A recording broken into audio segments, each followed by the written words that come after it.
বিসমিল্লাহির রহমানির রহিম। আল্লাহ পাকের নির্দেশিত পথে চলার লক্ষ্যে যুগে যুগে যত নবী রসুল দুনিয়ায় পাঠাইয়াছিলেন, সকল নবীদের নবী আমাদের প্রাণপ্রিয় নবীজিকে অতি মর্যাদাবান করে মানুষগুলোকে অন্ধকার থেকে আলোর পথে আনার লক্ষ্যে এ ধরায় পাঠাইয়াছিলেন।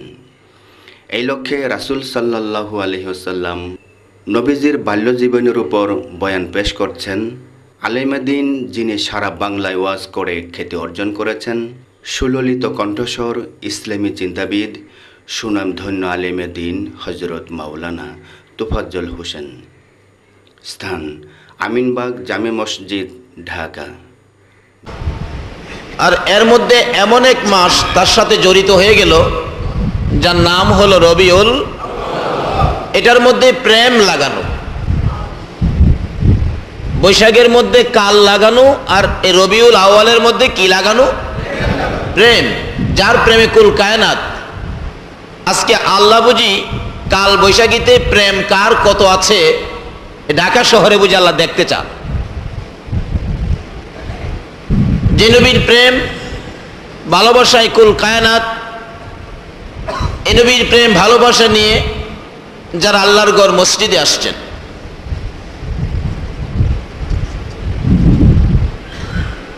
যে নবী মদিনায় শুইলে জায়গাটা জান্নাত বলে ঘোষণা হয়ে যায়, ওই নবীর প্রেম ভালোবাসায় যেই জায়গায় মানুষ বসে নবীর আলোচনা শুনবে সেই জায়গাটাও জান্নাতের বাগান হয়ে যায়। আপনারা নবীর প্রেম আর ভালোবাসা নিয়ে যারা এখানে বসে আছেন, এই জায়গাটা যদি জান্নাতের বাগান হয়, আমি জানতে চাই আপনারা এখন কোথায় বসে আছেন? মাশাআল্লাহ, তাইলে কি আপনারা জান্নাতি?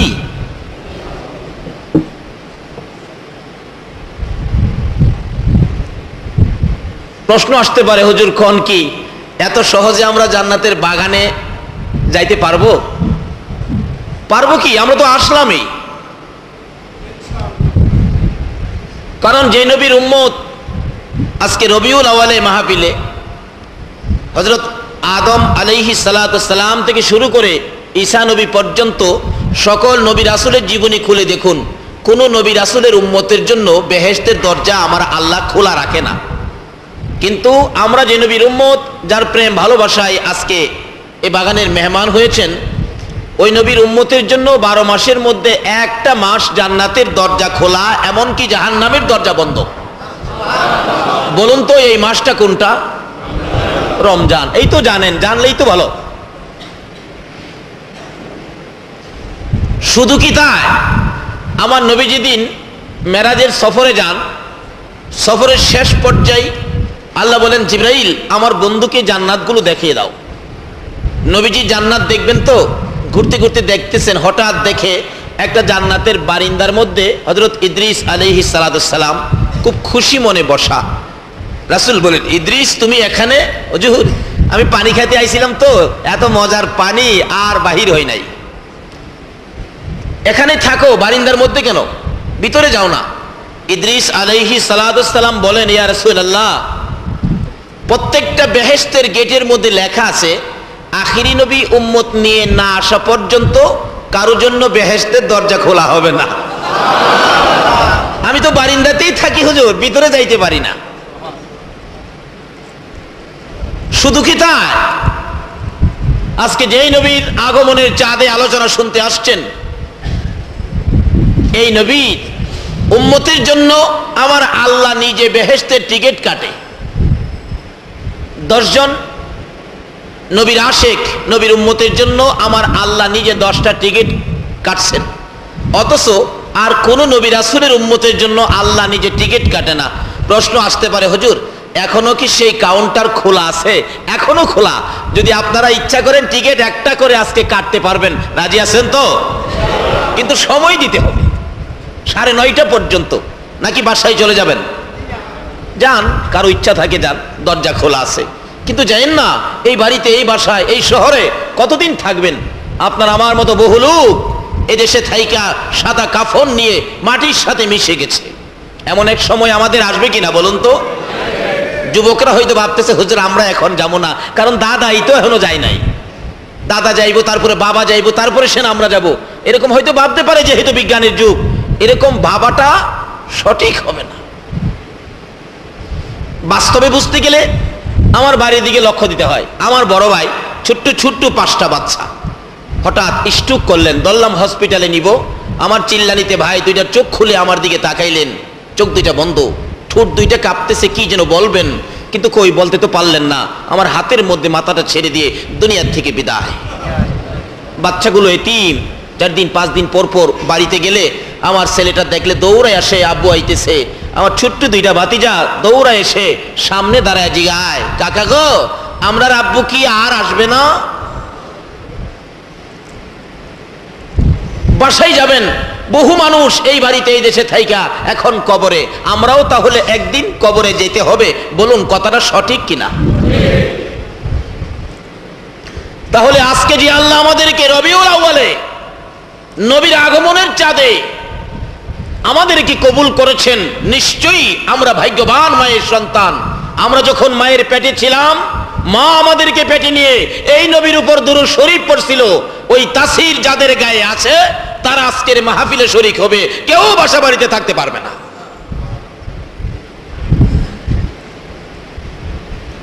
বলে হুজুর এটার প্রমাণ, আসুন প্রমাণ যাই।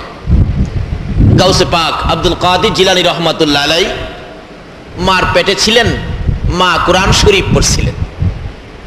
18 পারার হাফেজা ছিলেন, তো উনি কোরআন শরীফ পড়তেন বাচ্চা পেটে নিয়ে। উনি মার পেটে থাইকা এই রক্তের সাথে জড়িত, তো মার পেটে থেকে কোরআন শরীফ শুনতে শুনতে 18 পারা কোরআন শরীফ হেফজ হয়ে গেল এবং কোরআনের তাসির তার মধ্যে আইসা গেল।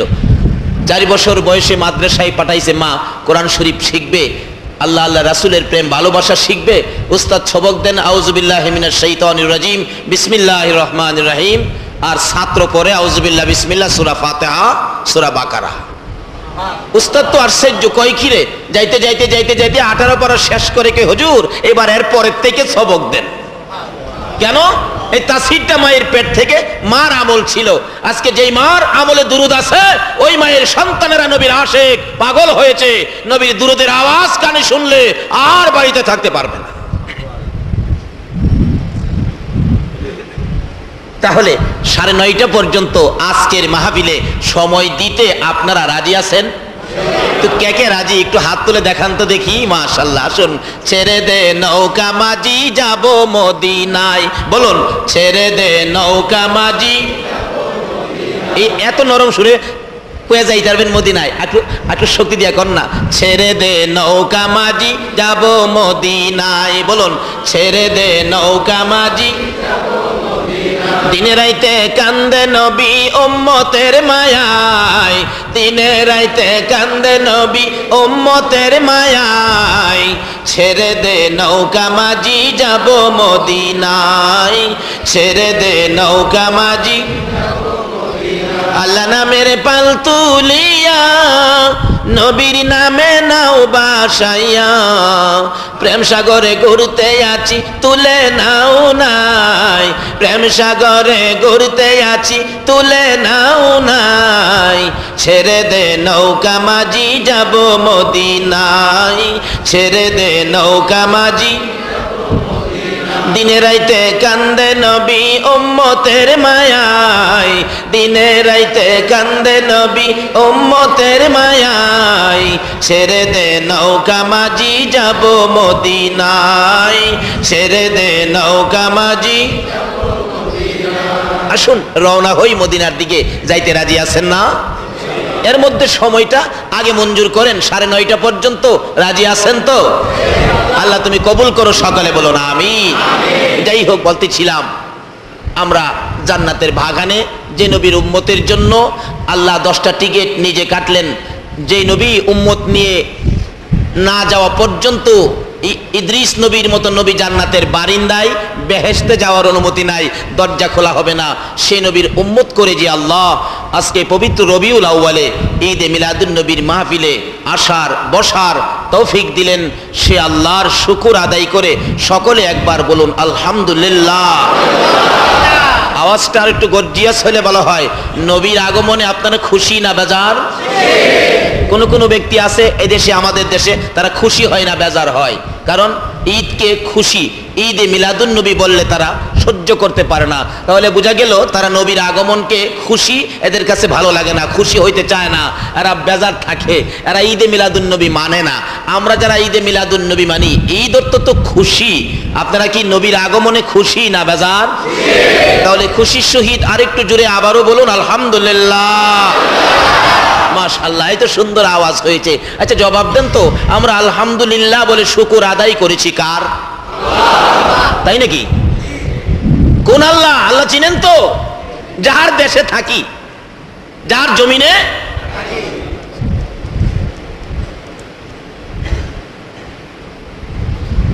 যার দেওয়া নাজ নিয়ামত আমরা খাই, যার দেওয়া হায়াত দিয়ে এদেশে চলাফেরা করি, যার দেওয়া যন্ত্রপাতি দিয়ে আমাদের বডি তৈরি করা হয়েছে, যেই মালিকের যন্ত্রপাতি আমাদের বডির মধ্যে, বলুন তো এই যন্ত্রপাতির কোনো দোকানপাট কি আপনাদের এলাকায় আছে? নাই, কোথাও পাবেন না। ওদিকে আমরা আলোচনা না, আসুন সামনে যাই। বলতেছিলাম ওই মালিকের কথা। আজকে আমরা শুকর আদায় করেছি কার? এখন আল্লাহ বলতেছেন আরো সে বসে আপনাদের কথা।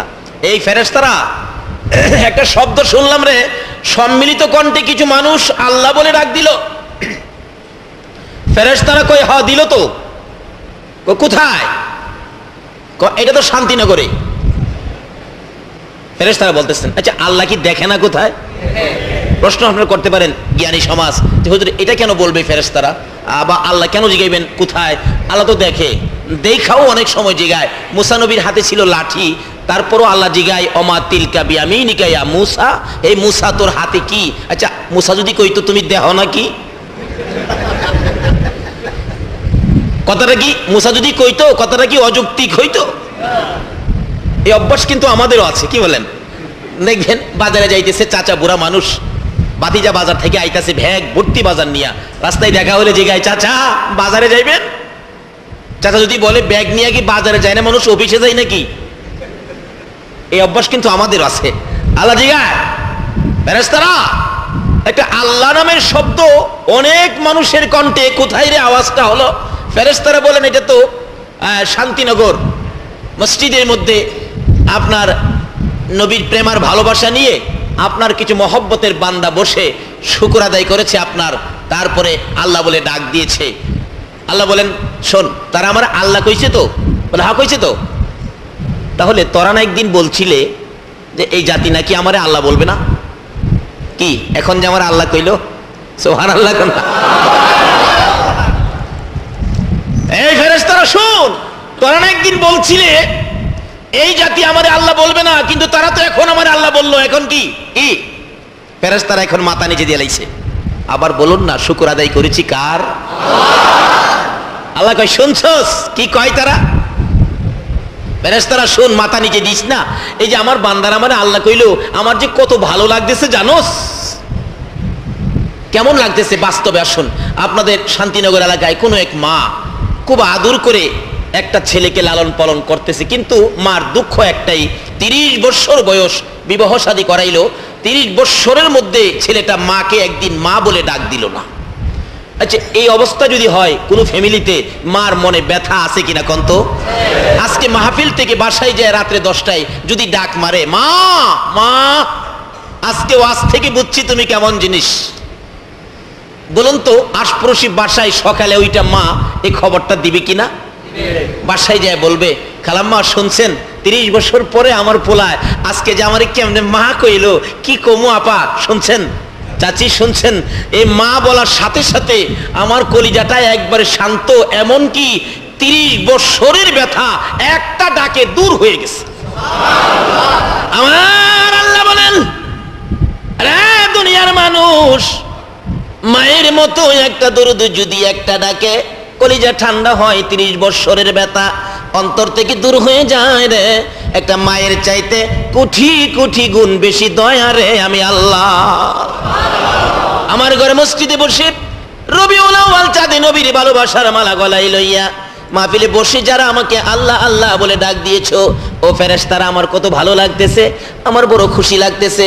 ফেরেশতারা রে, এই ডাকের উসিলায় এই মাহফিলে যারা বসে আছে 30 বছর বুঝি না, 70, 80, 90, 100 বছর বুঝি না রে ফেরেশতারা, এই ডাকটার কারণে আমি আল্লাহ তাদের জীবনের গুনাহ ক্ষমা করে দিলাম। ফেরেশতারা বলেন, খোদা গো বলেন কি, এক ডাকে ক্ষমা? প্রশ্ন আসতে পারে, কোন কি এক ডাকে? আসলে আদম থেকে ঈসা আলাইহিস সালাম পর্যন্ত সকল নবী রাসূলের উম্মতের জীবনী খুলে দেখুন, কোন নবীর উম্মত এক ডাকে ক্ষমা পায় না। এমনকি আদম নবীর মতো নবী 350 বছর ডাকতে হয়েছে। 350 বছর পরে আল্লাহ কয়, আদম রে কি ব্যাপার? খোদা গো এতদিন ডাকি কান্দি, তুমি আমার প্রতি একটু দয়া করো না, একটা দাবি তোমার করতাম। আল্লাহ কয়, কান্দা সুস্থ দেহি, কিন্তু তোমার কান্দা যে মজা লাগে না। আরেকদিন দেখে আল্লাহর আরশের মধ্যে একটা নাম লেখা, লা ইলাহা ইল্লাল্লাহ, তার পাশে কি জানি লেখা, কি জানি লেখা, বিশ্বাস হয়নি?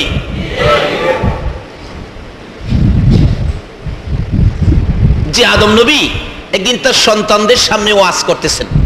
120 জোড়া সন্তানের বাবা ছিলেন আদম, 120 জোড়া। এর মধ্যে একজন খালি হয়েছিল একা, যিনি হযরত শীষ নবী। কিন্তু জোড়া করলে নবীর নূর 2 ভাগ হয়ে যাবে, এই জন্য শুধু শীষ নবীরে একা দিছে আমার আল্লাহ। কেন? শীষ নবীর কপালে আদম নবীর কপাল থেকে আমার আপনার নবীর নূর মুবারক তার শিবাংশ। আদম আলাইহিস সালাম ওয়াজ করতেছেন সকল সন্তানদের সামনে। ওয়াজের সাবজেক্টটা ছিল আখিরি নবী। যেমন আজকে আমার সাবজেক্ট হলো নবীজির বাল্যকাল। আস্তে আস্তে সামনে যাইতেছি, কষ্ট হইতাছে না তো আপনাদের? কারণ এই জায়গাটার নাম শান্তিনগর, কি বলেন? এখানে তো কষ্ট হওয়ার কথা না, নিশ্চয়ই এলাকায় শান্তি বেশি আছে, বিদায় জায়গাটার নাম হয়েছে শান্তিনগর।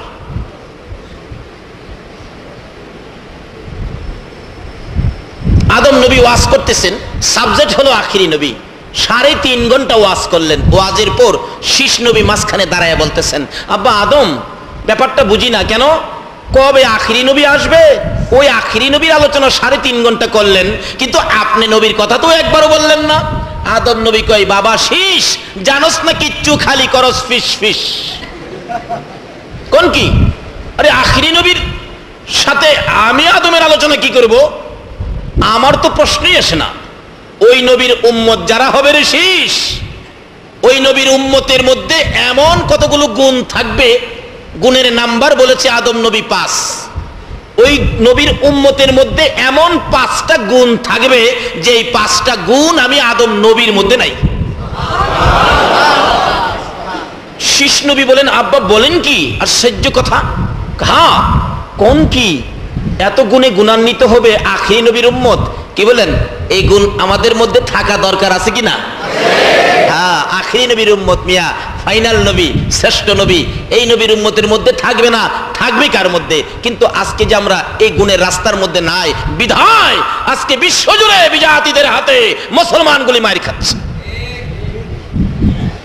আজকে যদি নবীর আদর্শ, নবীর প্রেম, নবীর তরিকা নিয়ে রাস্তায় থাকতাম, তাহলে বিশ্বজুড়ে আমরা এইভাবে মার খেতাম। কেন মার খাবো আমরা? গাউসে পাকের জীবনী খুলে দেখুন, দুনিয়াতে তো ক্ষমতা দেখাইছেই, কবরও যাইও ক্ষমতা দেখায়। মুলকিন নকির কবরে ধরছে তোমার রবকে, দুয়ারে থাপা দিয়া ধরছে মুলকিন নকির, দুয়ারে দইরা কয়, তোরা হিন্দু না মুসলমান? হুজুর কোন কি কথা তো কেউ জিগায় নাই। আমার দরকার আছে। কয় ঠিক কিরা? কয় আমরা হিন্দুও না মুসলমানও না, আমরা তো আল্লাহর ফেরেশতা। তো তোরা ফেরেশতা নাকি? বলে হ্যাঁ। ও তোরাই তো খুঁজতেছি, এখন আর ছাড়তাছি না। কোন কি? কেন ছাড়বেন না?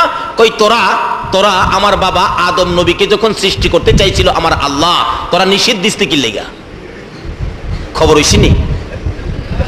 সুবহানাল্লাহ কইতেন না? সেই নবীর উম্মত আমরা। আমার বাবা আদম নবীরে বানাইতে চাইছেন আল্লাহ, তোরা নিষেধ দিসলে কি লেগে? আমার বাবারে কলঙ্ক করছস, আজগা ছাড়তাছি না। ফেরেশতারা কয়, হুজুর আমরা না তো। কই তোরা না? অনেক সময় দেখেন না ঢাকার স্টাফ, পরিবহন স্টাফ ঢাকার স্টাফ দেখবেন আপনার ওই চট্টগ্রামের স্টাফের সাথে গন্ডগোল অনেক সময় হয় না, গন্ডগোল হয়ে দেখবেন চট্টগ্রামের লোক যদি ঢাকায় পায়, বলুন তো ঢাকার পরিবহন স্টাফ হ্যাঁ ছাড়বো? হ্যাঁ কইব আমি তো আসিলাম না ভাই, আমি তো আসিলাম কুমিল্লায়। কই তুই চট্টগ্রামের স্টাফ? তো বলা হ্যাঁ, তো তোরও ছাড়তাছি না। গাউসে পাক কয় তোমারও ছাড়তাছি না, তোমরা তো এই স্টাফের ফেরেশতার স্টাফের না, তোমরা বলা হ্যাঁ, তাহলে ছাড়তাছি না। ও সেইরা দেন, খোদা গো বিপদে পড়ছি, ছাড়ে না। কই ক যে আর জীবনিতা করতাম না, আর ইতা করতাম না, না এইটাও ছাড়তাছি না। একটা কথা দিয়া যাবে কি, কাদরিয়া তরিকায় যত লোক মুড়ি দইব, এই লোক কবরে আইলে এদের সামনে যায় চোখ লাল করতে পারবে না। এদের সাথে কথা বলবে সোজা হইয়া, আসবি আবার সোজা হইয়া যাবি, ঠিক আছে হুজুর কথা দিলাম, এদের সাথে বাড়াবাড়ি করতাম না। হুজুরের জন্য কোন সুবহানাল্লাহ। এইটা হইল আখিরি নবীর উম্মত। ওয়াজ করতেছেন আদম আলাইহিস সালাম, বাবা শীষ জানোস না কিচ্ছু, খালি ফিস ফিস করস, শুন এই নবীর উম্মতের কত গুণ হবে। কেমন গুণ? 1 নাম্বার গুণ হবে, এই নবীর উম্মত যত গুনাই করুক না কেন, ডাক দেওয়ার সাথে সাথে আল্লাহ মাফ করে দিবে। আর আমি আদম 350 বছর। কথাটা বুঝাইতে পারছি কি?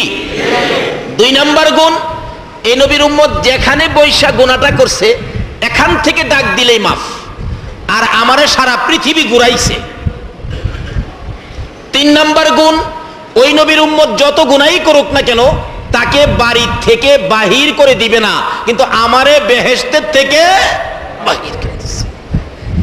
নাকি গুনার জন্য শান্তিনগরের মানুষকে অশান্তিনগর পাঠাইছে? দেখছেন আদম নবীর ওয়াজ। 4 নাম্বার গুণ, ওই নবীর উম্মত যত গুনাহই করুক না কেন তার কাছ থেকে তার বিবিকে দূরে সরাইয়া দিবে না। কোন কি আব্বা? 5 নাম্বার গুণ, ওই নবীর উম্মতেরা যত গুনাহই করুক না কেন তার পরনের কাপড় খুইলা উলঙ্গ করবে না। আমাকে আর তোর মা হাওয়াকে উলঙ্গ করে দিয়েছে। আজকে এই নবীর আদর্শ নাই, এই নবীর আলোচনা নাই, এই নবীর প্রেম আর ভালোবাসা নাই, বিধায় আজকে সোনার বাংলা নাম দিলাম কিন্তু রূপার বাংলা করতে পারলাম না। আজকে পাথর আর বালির দেশ মদিনা, যারা দেখেন এই নবীর প্রেম আর ভালোবাসা দিয়ে বালু আর পাথরের দেশ সোনার মদিনা হয়ে গেছে। আমি বলবো এইভাবে যদি জায়গায় জায়গায় সোনার নবীর আলোচনা, সোনার নবীর আদর্শ, প্রেমের নবীর ভালোবাসা, প্রেমের মালা যদি দেশের মানুষ গলায় দিতে পারে, নিশ্চয়ই একদিন সোনার বাংলার জমিনে আমার আল্লাহ সোনার খনি করে দিবেন ইনশাআল্লাহ। আল্লাহ তুমি কবুল করো, সকালে বলুন আমিন। নবীর মায়া ছেড়ে মানুষ কোথায় আছো বুঝি না, তোমার মায়ায় কান্দে নবী শুয়ে সোনার মদিনা। আল্লাহুম্মা সাল্লি মাওলানা মুহাম্মদ ওয়ালা মাওলানা বালাগাল উলা বিকামালিহি কাশাফাত দুজা বিজামালিহি হাসনাত জামিউ খিসালিহি সাল্লু।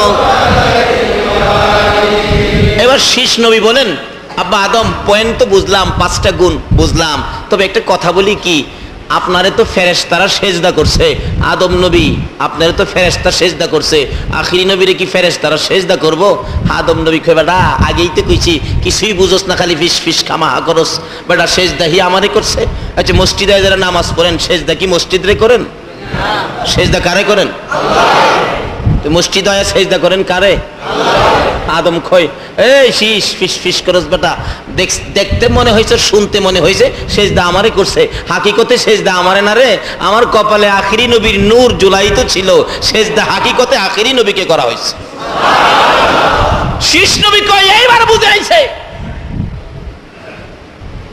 শুরু থেকে যে নবীর উম্মতের এত মর্যাদা, আজকের এই মাহফিলে ফেরেশতারা প্রশ্ন করতেছেন খোদা গো এক ডাকে মাফ করে দিলেন, অথচ অন্য অন্য নবী রাসূলের উম্মতেরা যদি কোনো পাপ হয়ে যেত কিভাবে ক্ষমা নিব, খালি কৌশল খুঁজে, রাস্তা খুঁজে, কিভাবে ক্ষমা নিব, খালি রাস্তা খুঁজে কিভাবে ক্ষমা নিব। অন্য নবী রাসূলের উম্মতেরা রাস্তা খুঁজে কিভাবে জীবনের গুনাহগুলো ক্ষমা নিব, আর আমার আল্লাহ রাস্তা খুঁজে কিভাবে আখেরি নবীর উম্মতের ক্ষমা দিব। জোরে কোন সুবহানাল্লাহ। কুল ইয়া ইবাদিয়াল্লাযীনা আসরাফু, আল্লাহ ঘোষণা দিয়েছে, قل يا عبادي الذين أسرفوا على أنفسهم لا تقنطوا من رحمة الله إن الله يغفر الذنوب جميعا إنه هو الغفور الرحيم। তারা গুনাহ করেছে, ক্ষমা চায়, ক্ষমা পায় না। আমরা গুনাহ করেছি, ক্ষমা চাই না, আমার আল্লাহ ক্ষমা দেয়।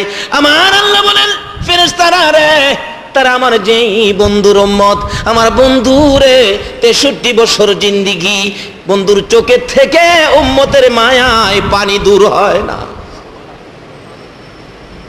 রাত্র ভরে নবী কোনোদিন ঘুমায় না, উম্মতের মায়ায় নবী কান্দে।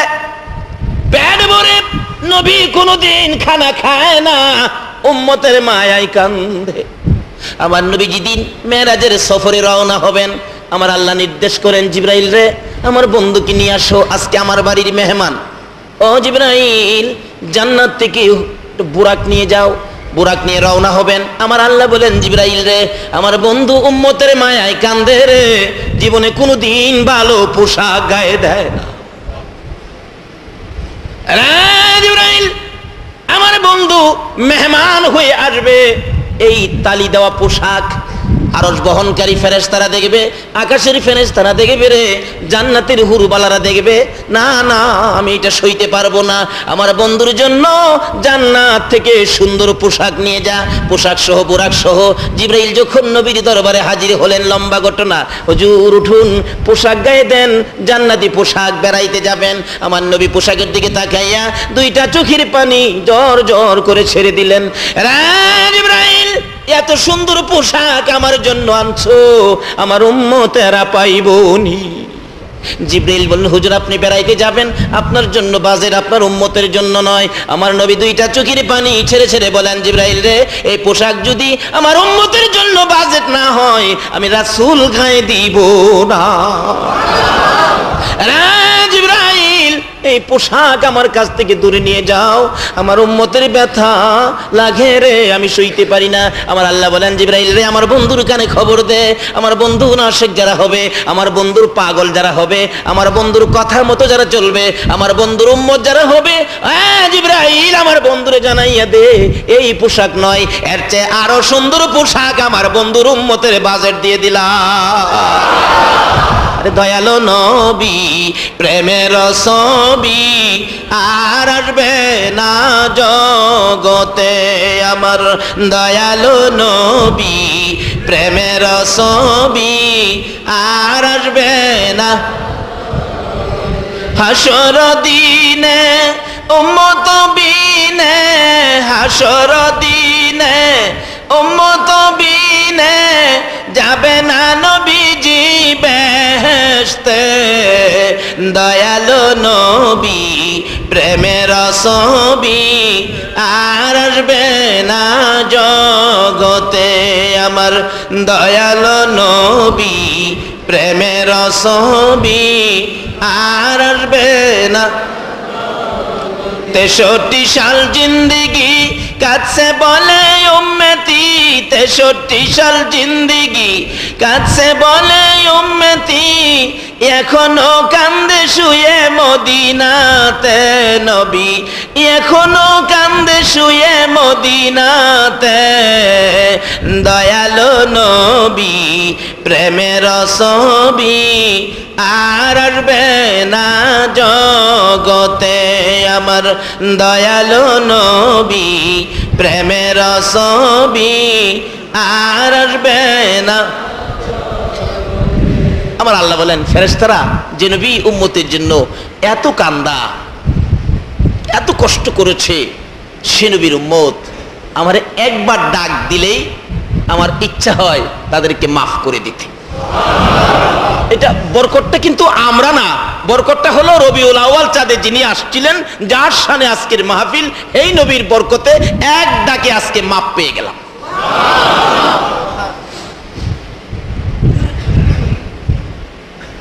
প্রশ্ন আসতে পারে, হুজুর কোন কি এক ডাকে মাপ পেয়ে গেলাম, বললেন যে আমরা মাপ পাইছি কিনা এটা বুঝবো কিভাবে, কি বলেন? কারণ এখন তো বিজ্ঞানের যুগ, জ্ঞানী সমাজ, বালা করে না বুঝলে আবার সকালবেলায় সমালোচনা করবে। মাপ যে পাইছি হুজুর আজকে, এটা বুঝবো কিভাবে? মিথ্যা কথা বলেন না। এখন আলোচনা শুরুতে এই রবিউল আউয়াল চাঁদ, ঈদে মিলাদুন নবীর মাহফিলে আপনারা যারা বসে আছেন, এখন কি আপনাদের খারাপ লাগতেছে না ভালো লাগতেছে? যাদের কাছে ভালো লাগতেছে আপনি নিশ্চিত হন আপনি ক্ষমা পেয়ে গেছেন। কিছু না পাইলে মানুষের কাছে ভালো লাগার কথা না, কিছু পাইলে মানুষ ভালো লাগে। বিয়ায় আসছে, আইসা বলছে ভাই ঢাকার পাঙ্গাস মাছ নাকি বড় বড় মাছ আসে, আমার জন্য বাজারে গেলে পাঙ্গাস মাছ আনবেন, আমি খুশি হব। বিয়াই বাজার করতে যাই, প্রথমেই দেখে অন্তত 8-9 কেজি ওজনের পাঙ্গাস। পাঙ্গাস বিয়াই চাইছে, বিয়াই মাছ কিনছে, বাসায় রওনা হয়েছে, কন্ত যা চাইছে তা পাইছে, মনটা খুশি না বাজার? মাপের ঘোষণা হয়েছে, যারা মাপ পাইছে তাদের কাছে খুশি লাগবে, আনন্দ লাগবে, মনে কোনো টেনশন নাই, বাসা বাড়ির খবর নাই, এখানে আরো সময় আলোচনা শুনবো, এরকম মনের মধ্যে ভাব আসবে। এখন কি আপনাদের এরকম পরিবেশ হয়েছে কিনা বলুন তো? যাদের কাছে এরকম লাগতেছে আপনি নিশ্চিত হবেন বাচ্চার মার কাছে যায় কইবে আজকে মাপ পেয়ে গেছি।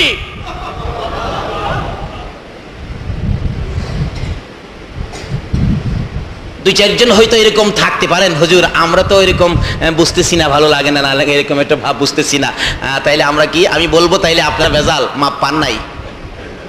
তো প্রশ্ন করবেন হুজুর তাহলে কি জামুগা? জামগা, দরজা খোলা আছে, তবে অনুরোধ করব যায়েন না, সকলের সাথে বসেন, এটা বরকতের মাহফিল। মাহফিল শেষে আখিরি মোনাজাত, আজকের জন্য যে মোনাজাত হবে, মোনাজাতে হাত বাড়াইলে আল্লাহ হয়তো একথা বলতেও পারেন, ফেরেশতারা এতগুলো মানুষের সাথে যারা মাপ পায়ে গেল তাদের সাথে তো দেখা যায় ওই পেচান্নাগুলিও হাত বাড়াইছে, এরাও তো গেল না, দেখা যায় হাত বাড়ায় রাখছে রে, আর কি ব্যাপার কি? ফেরেশতারা কয় খোদা গো, মনে হয় এরা মাহফিল লাগে আবার হাত বাড়াইছে স্পেশাল ভাবে। আল্লাহ কই অত মানুষ ক্ষমা দিলাম আর 2-4 ফেরত দিয়া লাভ কি? হাত যখন বাড়াইছে দে সকলের সাথে ক্ষমার পাল্লায় উঠাইয়া দে, জোরে জোরে করছে। অনেক সময় চাউলের বস্তা, চাউলের সাথে পাথরের কণা আসে না, আসে না? চাউলের সাথে যদি পাথরের কণা একদমে আসতে পারে, আজকে ঈদে মিলাদুন নবী রবিউল আউয়াল চাঁদে এটুক কাজটি আমার আল্লাহ করতে পারবে না? বসুন, আখিরি মোনাজাত পর্যন্ত সকলেই টের পাবেন, আন্তাজ পাবেন যে আজকে ক্ষমা পেয়ে গেছি। মোনাজাতের পর আখিরি মোনাজাত আজকের জন্য শেষ হবে, বাসায় যাবেন, বাড়িতে যাবেন, যে যেখানেই যাবেন, যাওয়ার সময় যদি দেখেন শরীরটা হালকা লাগে, মনটা শান্তি লাগে, তাহলে মনে করবেন কারবার হয়ে গেছে। আসুন আলোচনায় ঢুকি। বলতেছিলাম যে নবীর উম্মতকে আমার আল্লাহ এক ডাকে ক্ষমা দেয়, কারণ আমার নবী এই উম্মতের জন্য বহুত কান্না কাঁদছেন, এই জন্য আল্লাহ আমাদেরকে মায়া করে এক ডাকে ক্ষমা করে দিয়েছেন। ফেরেশতারা এখন বলতেছেন খোদা গো, এক ডাকে তো ক্ষমা করে দিলেন বুঝলাম, কিন্তু তারা যে আপনার শুকর আদায় করলো এর বিনিময়ে কিছু দিবেন না? ফেরেশতারাও উড়াইয়া দেয় কথা। আল্লাহ কয় দিমু তো, কি দিবেন জানতে চায়, কয় তোমরা তাহলে শুনো, আমার আজকের এই মেহমানদেরকে যারা আমার শুকর আদায় করেছে আলহামদুলিল্লাহ বলে, তাদের জন্য আমি আল্লাহ অসংখ্য অগণিত নিয়ামতের একটা বাজেট দেয়া দিলাম। বাজেট যাই হয়, লেখার জন্য দায়িত্ব আমাদের কাছে আছে কিনা 2জন ফেরেশতা? তারা কই জানি থাকে, এখনো আছে?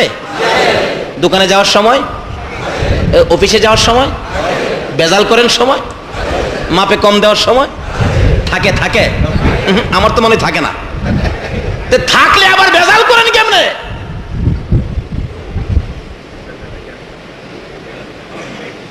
এক বেচারা গরিব মানুষ তো, সয় সম্পদ কম, চাকরি বাকরিও নাই, রুজি রোজগার নাই, এলাকার মানুষ কয় তোরে বিয়া করাই দেই, বিয়া করাইলে হয়তো মহিলার রিজিকের উপরে তোর রিজিকের বরকত হইতে পারে। বিয়া করে দিচ্ছি ঠিক, কিন্তু 6 মাসের মধ্যে হ্যাঁ বিবি সাহেব আর একটা মাছ খাওয়াইতে পারে নাই। 6 মাস পরে বিবি সাহেব আফসোস করে বলতেছেন, বাবাই কই বিয়ে দিল, 6 মাসে একটা মাছ আমারে খাওয়াইতে পারলো না, দুঃখ। ছেলেও বৈশা বলতেছে হাই আফসোস, দুঃখ, তোমাকে বিয়ে করার আগে প্রত্যেক দিন বড় বড় মাছ, দেশি মুরুগ খাইতাম, ফার্মের মুরুগ না, দেশি। তোমাকে বিয়ে করার পর থেকে মুরুগ তো দূরের কথা, মাছও আনতে পারি না, কি কপাল। চাচি দোনহের বাড়ি থেকে শুইনা কয়, কিরে কেরামত আলী তুই কবে মাছ আনছিলি? মাইরা লাইছে, চাচি তো হইনা লাইছে। কয় চাচি যেদিন মাছ আনছিলাম তুমি বাড়িতে আসলা না। আপনি মাছ আনার দিন চাচি বাড়িতে নাও থাকতে পারে। আপনি কি ভাবতেছেন অফিসে যায় যখন কলম দ্বারা অপরাধ করেন, দোকানে যায় বাটকিরা দ্বারা অপরাধ করেন, ওই সময় কি দুই ফেরেশতা কাঁধে থাকে না? সাবধান হন, সময় থাকতে হুঁশিয়ার হন। রবিউল আউয়াল চাঁদ, যেই নবীর উম্মতের এত মর্যাদা, আজকে বিশ্ববাজারে মার খাবে কেন? ভুলে গেছি নবীর বিধান, ভুলে গেছি নবীর প্রেম, ভুলে গেছি নবীর তরিকা, ভুলে গেছি নবীর দেওয়া রাস্তা। আসুন, নবীর বাল্যকাল আজকে আমার সাবজেক্ট। বাল্যকাল থেকে নবী কি করেছেন সেদিকে যাচ্ছি। কষ্ট হইতেছে না তো আপনাদের? আসুন আগে বাড়ি। যাই হোক, এবার বাজেট দিলেন আমার আল্লাহ। কি বাজেট? অসংখ্য অগণিত নিয়ামত আমি আজকের মেহমানদেরকে দিয়ে দিলাম। দুইজন ফেরেশতা কাদের থেকে শুরু করছে, এই কি বাজেটটা লেহস না? কই কি লিখবি? ওই আল্লাহ যে বাজেট দিল তাদের জন্য দায়িত্ব তো আমাদের লিখতে হবে। তো একজন আরেকজনকে বলতেছেন লেখো লেখো। ওই কি লিখবি? বাজেট কি দিছি শুনছস? অসংখ্য অগণিত। জ্ঞানী সমাজ বলুন তো, অসংখ্য বলতে গেলে লেখার কিছু আছে? এখানে কি লিখবেন?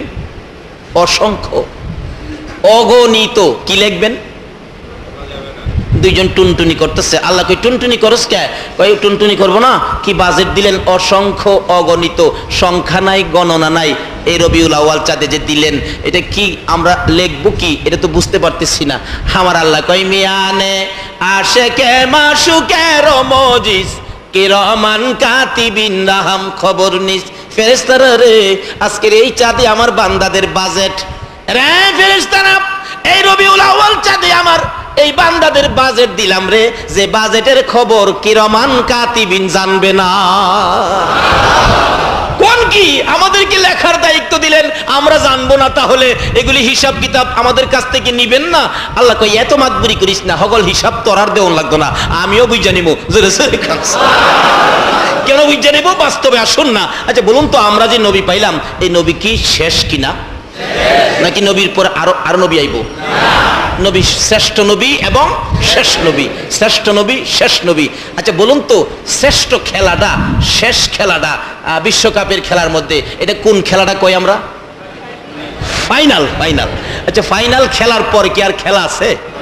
আল্লাহ কয় আমার নবীগণের মধ্যে ফাইনাল নবী, শ্রেষ্ঠ নবী হলো আমার এই নবী মুহাম্মাদুর রাসূলুল্লাহ। আর এই নবীর উম্মত যারা, তারাও তো ফাইনাল। ফাইনাল খেলার পরে খেলা নাই, খালি আছে পুরস্কার বিতরণী। আগে দেখবেন পয়েন্ট গনে, কেন কে কতটুকু পয়েন্ট, কে কত রান, কার কত উইকেট। কিন্তু যখন ফাইনাল খেলা, তখন উইকেট নাই, রান নাই, খালি কে হারলো কে জিতলো। আচ্ছা ফাইনাল খেলার মধ্যে নবী আমরার ফাইনাল, উম্মত আমরার ফাইনাল। কি কোন আসলে ফাইনাল খেলতে কে না চায়? মুসা নবী চাইছিল খেলতে ফাইনাল খেলা, খালি কই রব্বি আরিনি, আমি তোমারে দেখতাম। আল্লাহ জবাব দেয় লান তারানি, পারতি না। কই আল্লাহ একটা ফাইনাল তোমার লগে খেলতাম। আল্লাহ কই ফাইনাল খেলার প্লেয়ার তুই হইছস না, খালি খেলোয়াড় হইলেই হইতো না। বাংলাদেশের প্লেয়াররা বিশ্বকাপে যায় না খেলতো ভাইসাব?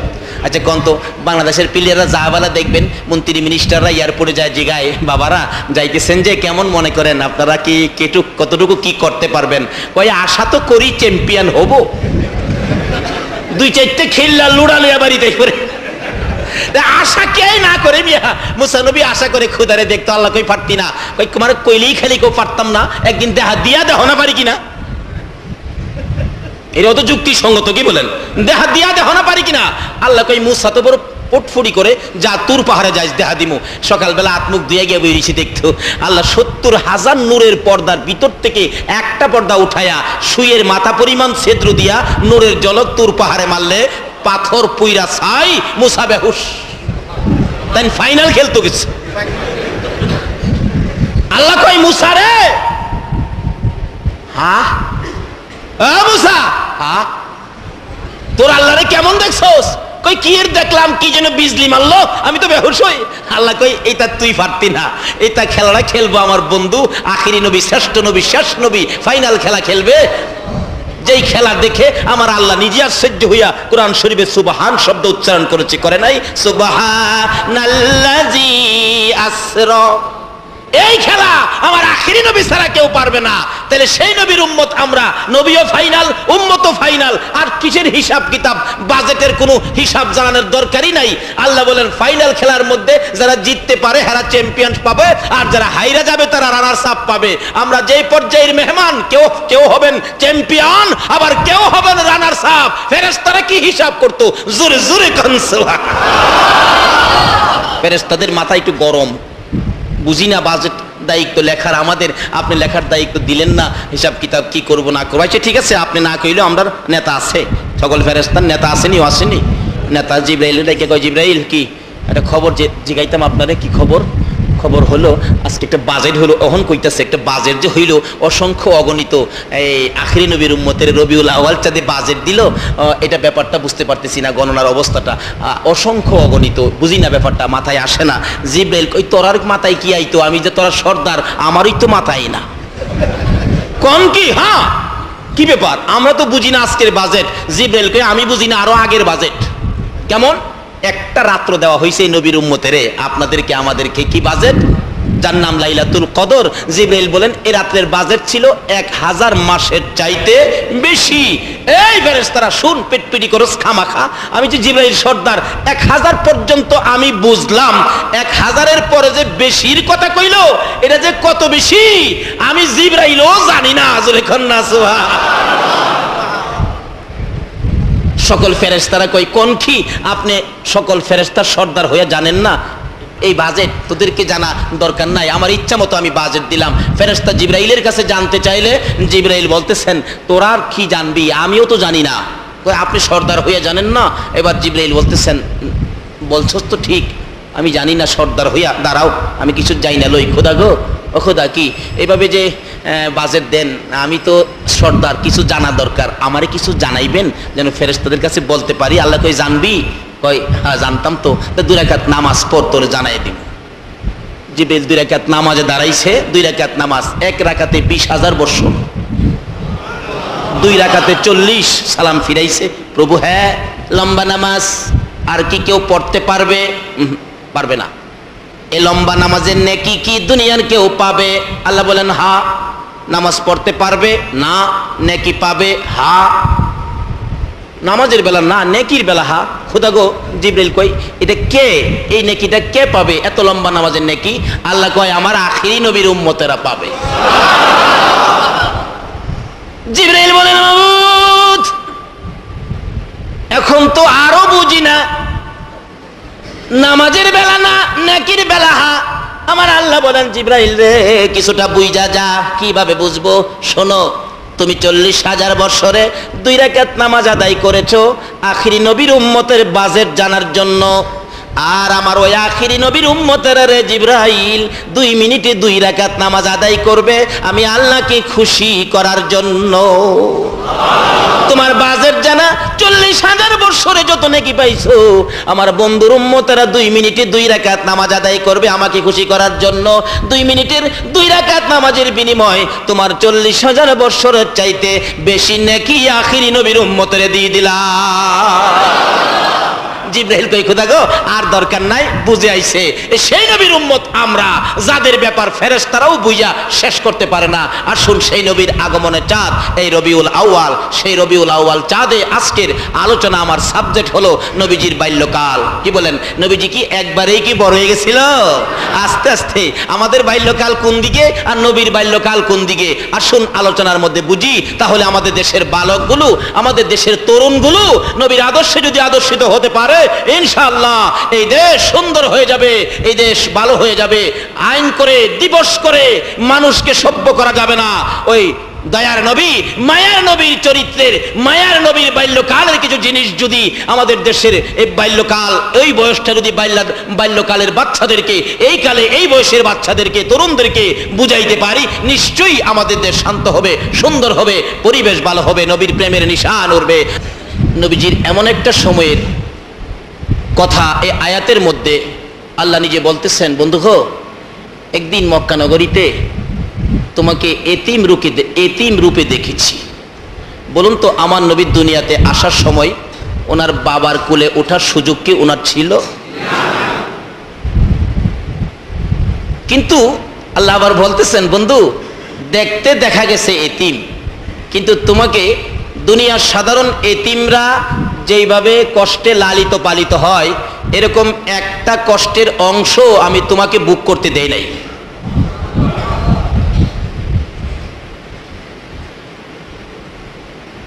নবীজি যখন মা হালিমার ঘরে, মা হালিমা আমার আপনার নবীকে যখন দুধ খাওয়াইতেন, নবীজি এক স্তনের দুধ খাইতেন, আর স্তনের দুধ নবী ওনার দুধ ভাইয়ের জন্য রাখতেন। কোনোদিন এই দুধ খায়া ওই দুধে মুখ দিতেন না।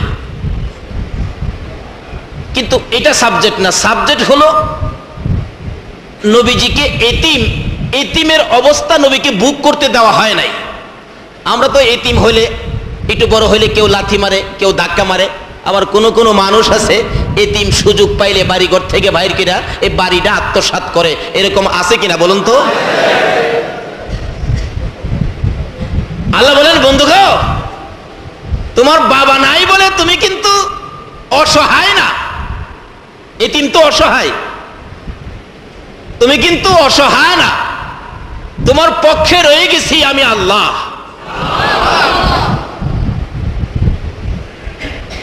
হালিমার জীবনীতে পাওয়া যায়, হালিমার সকল সন্তানদেরকে টুকটাক কাজে পাঠাইতেন, কিন্তু আমার আপনার রাসূলকে জীবনে কোনোদিন হালিমা কাজে যাইতে দেয় না। তাইলে নবীজির আদর কম না বেশি? আর কি জোরে কোন? অন্য ভাইয়েরা বকরি চড়াইতে যাইতেন, কিন্তু নবীজি কোনোদিন যাইতেন না। কেন? দিতেন না। এবং কাজের ফাঁকে ফাঁকে আইসা কুলে নিতেন। হালিমা বলেন, যেদিন আমার এই বাবা মুহাম্মদকে কুলে না নিছি এদিন আমার একটা না একটা বিপদ হইছই। যেদিন গাফলতি করে আমার আপনার নবীকে হালিমা কুলে নেয় নাই, এদিন খবর পাইছে মাঠের মধ্যে বকরি মরে গেছে গা।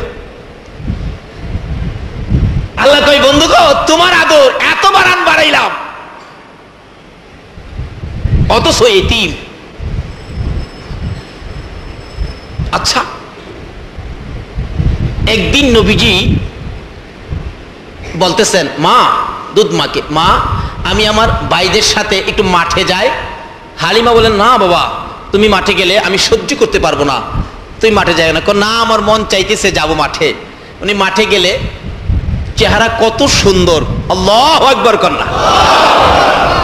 যিনি মাঠে নামলে আকাশের মেঘের টুকরা আইসা মাথার উপর ছায়া দিত। কিন্তু আরেক অলৌকিক ঘটনা ঘটলো, যে মাঠে ঘাস হয় না, বকরি পাথর থেকে কি যেন খায়।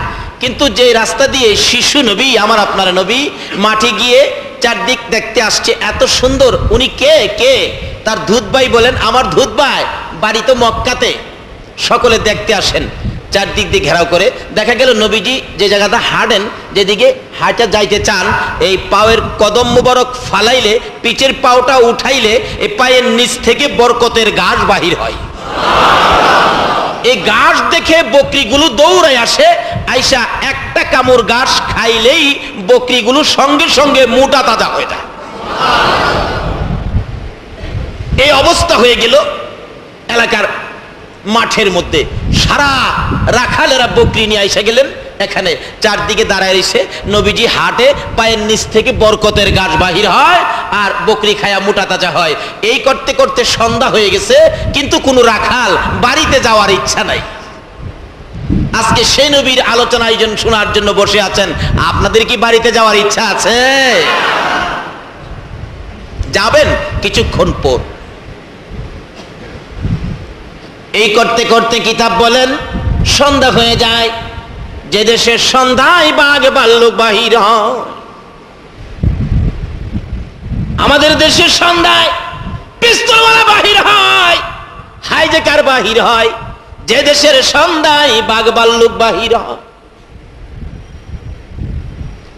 সন্ধ্যা হয়ে যায়, কেন আসতেছে না?